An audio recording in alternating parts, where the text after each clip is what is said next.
Намалувањето на цените на основните прехранбени производи граѓаните го очекуваат веќе долго време, бидејќи власта тоа им го вети.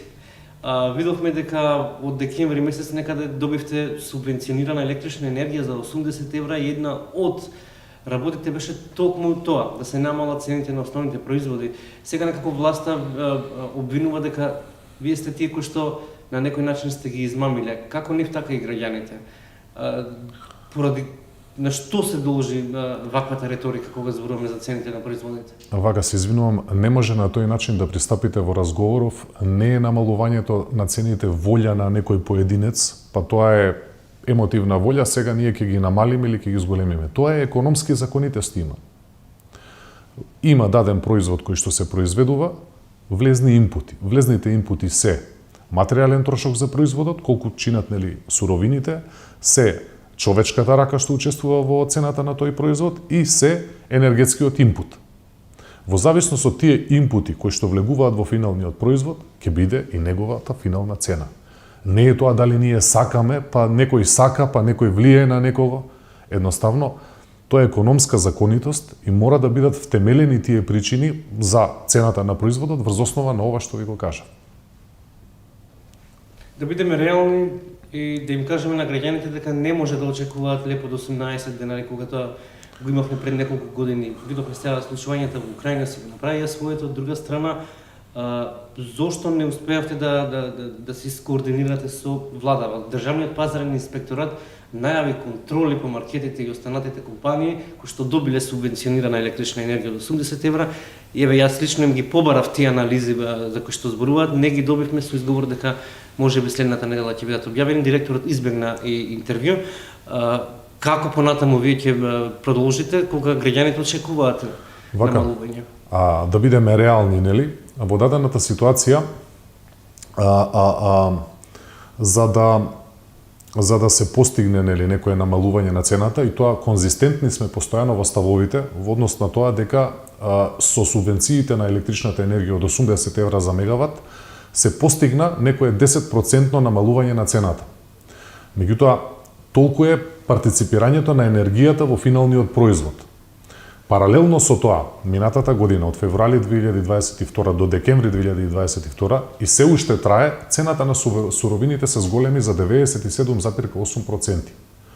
Под суровини подразбираме кои што учествуваат во производството: брашно, месо, млечни производи, масти од различен тип. Морам бака си жеедно да не должиме. И во ист момент цената на работната рака во дадениот момент сега веднаш почнува нагло да расте, бидејќи има доста сериозно одлив на човечки ресурси и на луѓе работно способни надвор од нашата држава. И апропо тоа, тој недостаток на работна сила исто така креира да цената на работната сила расте. Тоа веќе јасно го има по многу институции кои што го констатираат. И сега имате дадена ситуација каде што суровините стагнираат со високите цени, работната рака расте како цена, енергијата субвенционирана беше намалена околу 10% и добивате сума дека практично и оваа цена на производите е некоја најмала, најможно ниска. Значи, јас и во минатото конзистентно најавував дека субвенционираната цена е еден чекор кој што ќе намали, кој што ќе овозможи мало намалување 10% и стагнација на цената на производите, што се постигна. А за поквалитетни чекори и подлабоко намалување на цените треба сублимат од повеќе чекори. Секогаш ова го повторувам, еве видете и претходно во медиумите. Значи, треба да се пристапи на тој начин ако сакаме подлабоко намалување на цените. Инаку, врз основа на економските законитости, врз основа на влезните параметри, не е можно понатамошно намалување на цените. Министерот за економија Кршник Бектеши ве обвини за воено профитерство, не вас лично, меѓутоа компаниите кои што добиле субвенции за поевтина електрична енергија, меѓутоа анализата не е повторно не ја видовме. Би замолил, пред такви зборови тешки да се употребат, да се покажат анализите врз основа на кои што се втемелени тие вербални изрази. Затоа што не може вие претходно да кажете, да употребите вакви тешки зборови, кои што според мене се неумесни, а при тоа не давате анализи и аргументи. Претходно први им треба да се видат анализите и аргументите, да ги видиме, да се видат еве и во јавноста, а потоа да се преземат одлуки. Верувајте дека компаниите целиот овој период, 2 години ковид, 1 година енергетска криза, се во многу тешка состојба. Наскоро доаѓаат завршните сметки, нели крај на февруари, почеток на март, кај што ќе се види колку компаниите практично имаат загуби или профит.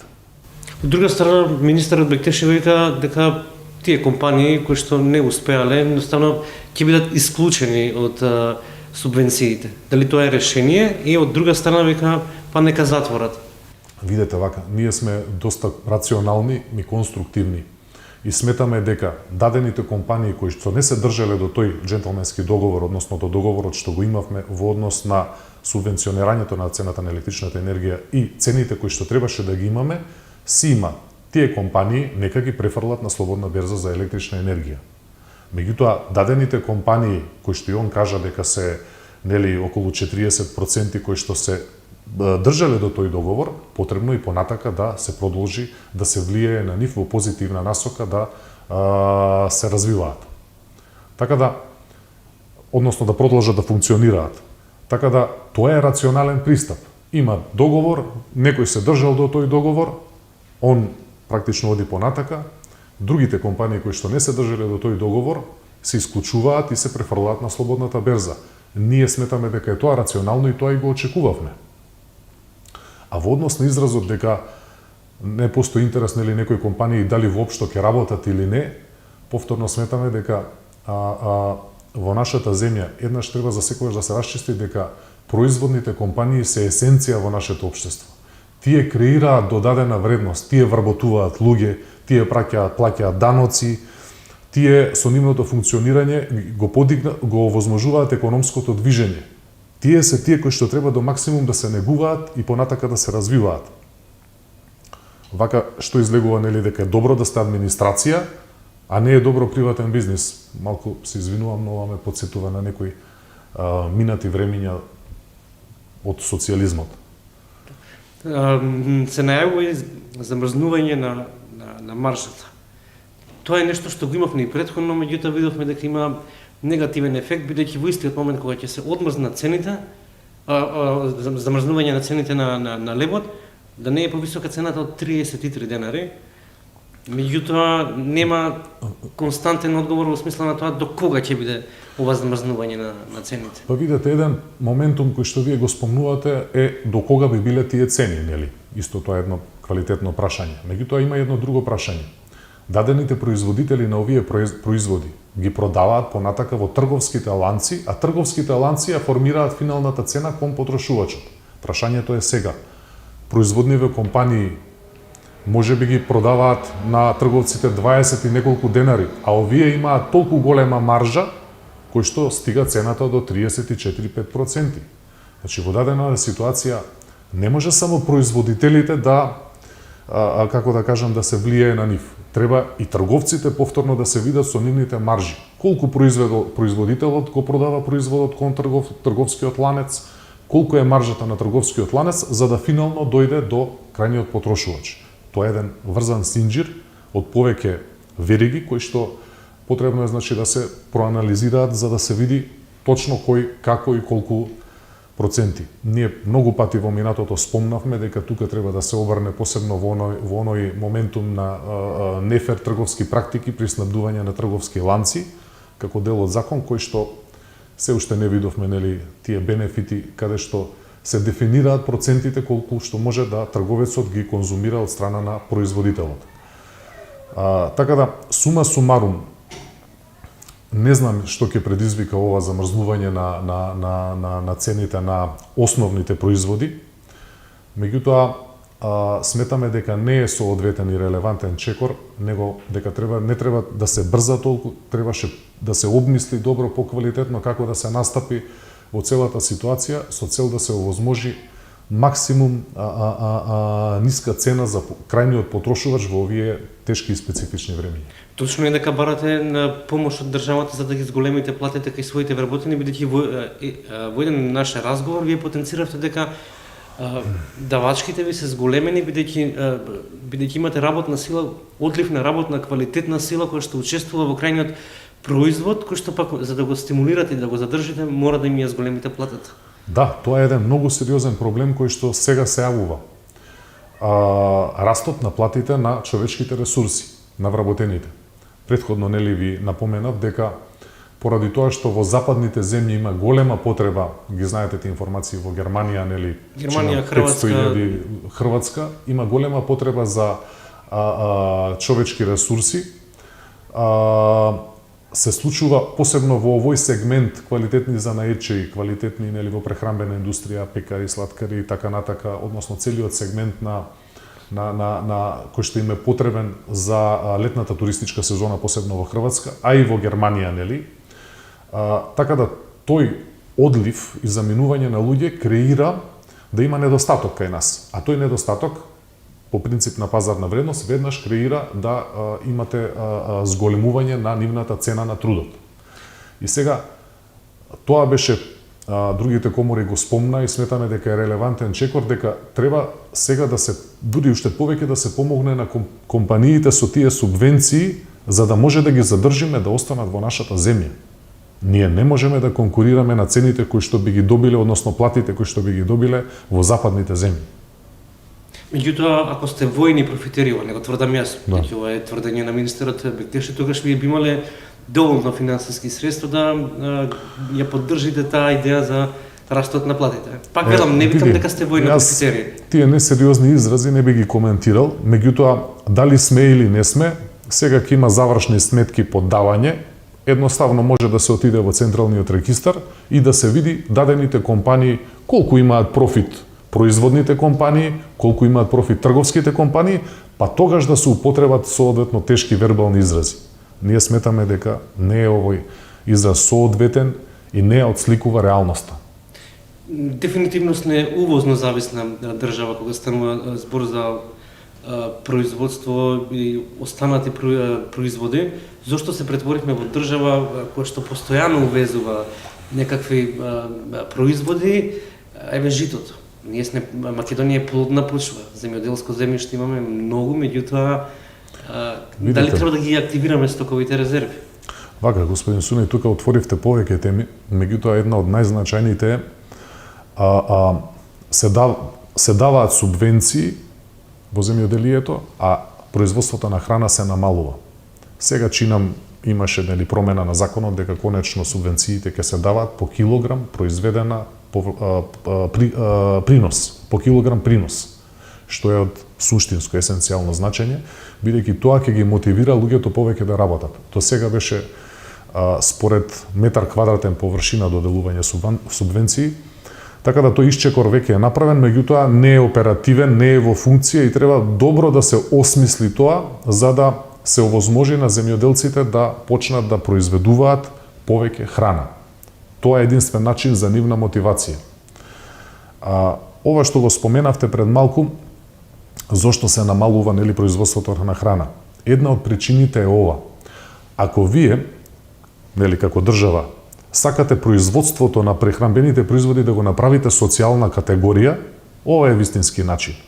Сега вие притискате на производителите нели на прехранбени производи. Тие се терцијален елемент за производство.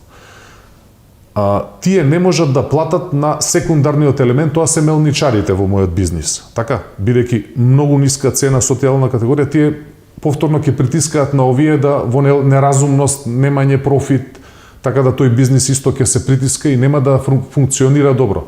Овие пак ќе притискаат секундарните на примерниот елемент, тоа се земјоделците.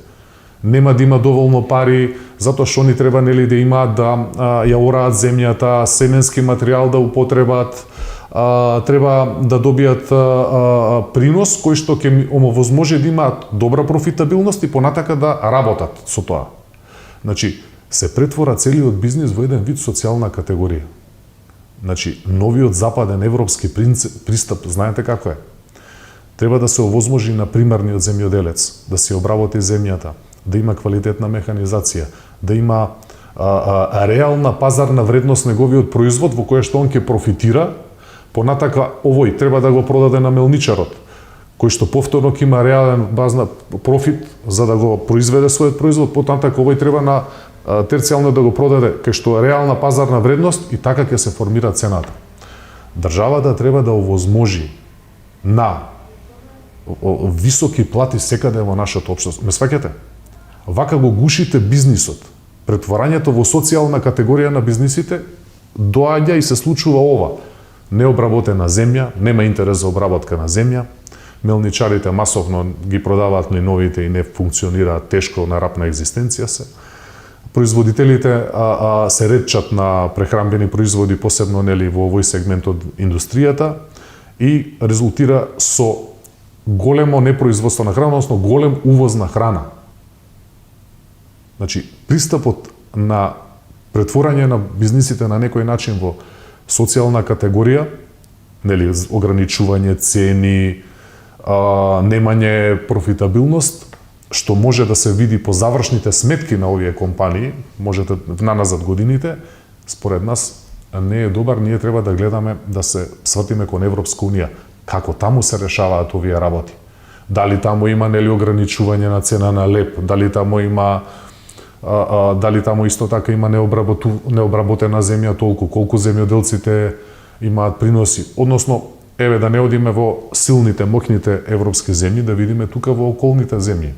Па еве, Грција, Бугарија, кој што се Романија на Европска унија, како таму ги решаваат овие проблеми.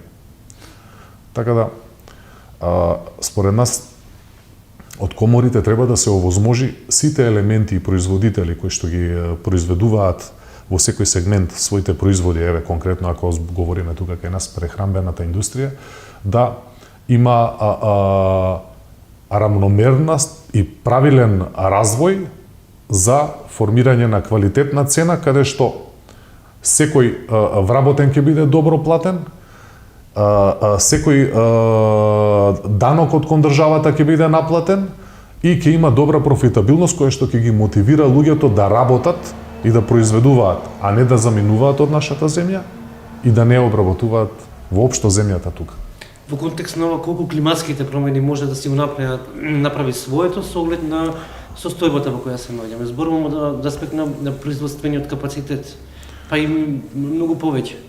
Знаете, климатските промени обично алудираат и се толкуваат од аспектот на сушата што ќе ја предизвикуваат. Веќе знаеме дека тоа се нели во иднина се претпоставува дека тие сушни месеци ќе бидат поголеми, недостатокот на вода е клучниот елемент од тие климатски промени. Тоа не наведува нели дека ќе имаме притисок да ги менуваме некои култури со други култури кои што се повеќе издржливи во однос на суша, односно воедно да имаме канали за наводнување на вода, системот капка по капка да се повеќе да се употребува. Тоа носи нели кон правење на некои брани каде што ќе се задржува што повеќе водата за да може да се наводнуваат земјоделските површини. Така да понатака имаме нели осовременување на производството, користење на дронови во некои технологии каде што ќе се овозможи поголем принос. Значи ова изискува една темелна и сериозна анализа врз основа на која што понатака ќе се преземат мерки како да се минимизира улогата на климатските промени врз количината на производство, врз квалитетот на производство и така натака. До кога важи меркава за субвенционирање на електрична енергија од 80 евра? До април, ако не се лажаме? До крајот на април беше мерката за субвенционирање, меѓутоа сега нели како што добиваме информации дека таа е укината. Ова е нова информација со ограничување на цената на основните производи. Тука би сакал и таа дистинкција да ја спомнам. Основните производи се дефинирале бел, полубел, меѓутоа другите производи не може да бидат предмет практично на ограничување. Односно мораме да бидеме логични, разумни и рационални поради трошоците кои што се високи. Дали после април, ако прекине таа субвенција, значи дека се што било намалено до тогаш, тоа ќе биде. Понатаму може би да очекуваме повисоки цени.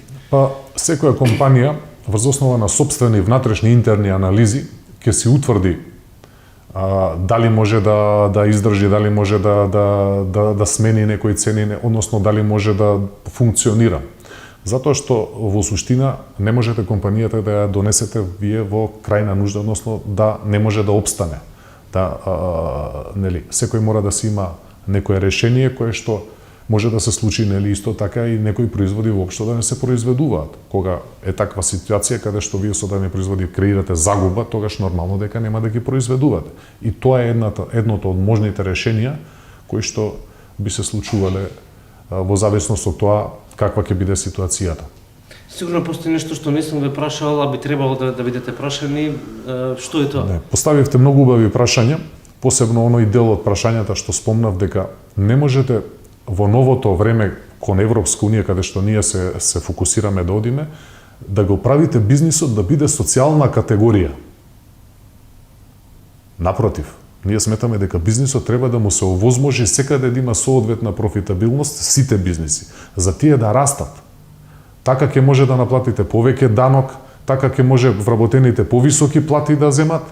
Значи, тоа е суштина. А државата треба да се фокусира како да ги зголеми платите на луѓето општо.